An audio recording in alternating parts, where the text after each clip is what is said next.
Hi everyone, I have brought absolutely nothing, like Mary. So we're just, it must be a Scottish. It must be. So yeah, I'm Danielle, I'm 27, I'm mum of 3 children, and I'm from Edinburgh, and this is me, 1 year ago. I had my surgery on June the 5th last year. I flew on Monday the 4th and had the surgery June the 5th. And I was home by Friday to my kids and my husband. So my highest weight was 17 stone 5 at 5'1", BMI of 47, on the maximum dose of antidepressants that you could have. I was absolutely miserable. I couldn't get off my couch without 2 attempts. I used to joke to my husband that he was going to need a hoist if it got any heavier. And I was absolutely miserable. I wouldn't leave the house, I wouldn't do anything, and the only person that ultimately suffered apart from me was my children. My children had a mother who was miserable.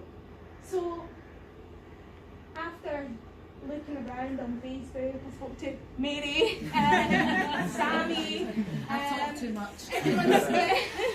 She's on Facebook too much. That must be a Scottish one as well. I decided to schedule a wee phone call with Dr. Tamer, and because I'm a skint Scottish person, I booked a year in advance for time to save. And I had family saying, oh my goodness, don't go to Egypt, you're going by yourself. I mean, I did go by myself, I was desperate. I joked to Sammy that I would have let Dr. Tamer operate on me on the beach. I was so desperate to go. And I got there, landed in Egypt, and there was a driver who came to collect me. He didn't speak English. That doesn't matter, like, I don't speak Arabic. And I was thinking, oh my goodness, what have I done? What have I done? And I was just saying to somebody up the back, we were on the road going to Alexandria, and the driver turned round and he went, I'm very sorry. And he pulled in somewhere, and it was a petrol station. I was like, why is this man saying sorry to me? What's he going to do to me? And he was actually only just getting petrol. So, yeah, that was a bit of a funny one. So, we got to the hospital, somebody came down, spoke perfect English. If that's a worry of anybody's, if the language barrier, you don't need to be worried about that. The nurses, although they don't speak much English, they seem to know what you need before you do. That is not an issue. They are extremely well trained. I had a housekeeper coming in, cuddling me because I was crying one day for no reason. I'm just a hormonal woman. She was coming, she was stroking my hair, and I thought, do you know what? And I'm not comparing the NHS to private healthcare here. I would never have got that in a hospital back home. Never. At all. They do their job and that's it. I'm so thankful that we have the NHS, thank God. But I would never have got that back home. So then they came for surgery after all my testing. Ultrasounds all very, very thorough. I was like, for goodness sake, more blood. Like, how much more do you want? It was all very seamless and thorough. The room was absolutely spotless and clean. Housekeepers were in 4 or 5 times a day, and things like that. So we got my surgery done, came round, a bit of discomfort. I've never had surgery before. I had no cesarean section, no surgery at all. A bit of discomfort. Obviously, I'm not used to surgical procedures or anything, but within 48 hours, I was done. I was ready to go home. Went on a tour guide. Went on a tour with a tour guide who showed me around Alexandria, and we actually met at night for a green tea, which was nice. And then by the next day, the Friday, I was off. I was home.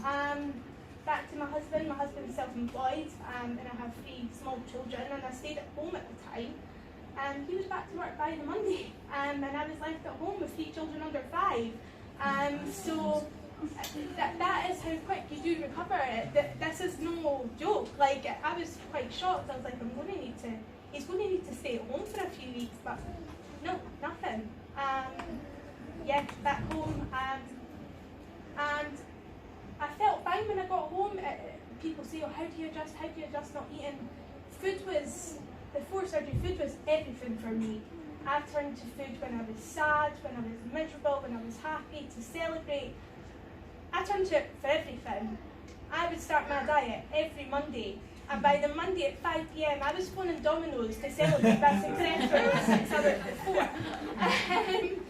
But like, you just cope with a new normal, and I would take how I feel now over and over and over again for smaller portions any day, absolutely any day. I'm now off all antidepressants, no counselling. It was something I suffered with for 8 years nearly since my son was born. I was suicidal at one point. I nearly was admitted to hospital. I've not been on antidepressants now in almost 8 or 9 months. I'm not saying that's going to be the case for everybody if that's your situation, but it's for mine. My BMI is normal. I've went from size 24, almost a 26, depending on where you shop, to a size 6 to an 8. Sometimes a 4 if it's in Primark. And I'm just so grateful. My children have their mother back.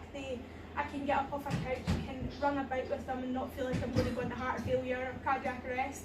I can do all these things now. I've went back to studying, I've got a new job, I'm working full time. And I'm honestly, Dr. Cameron, I'm just so grateful. I don't even know what else I can really say. But thank you so much. Thank you.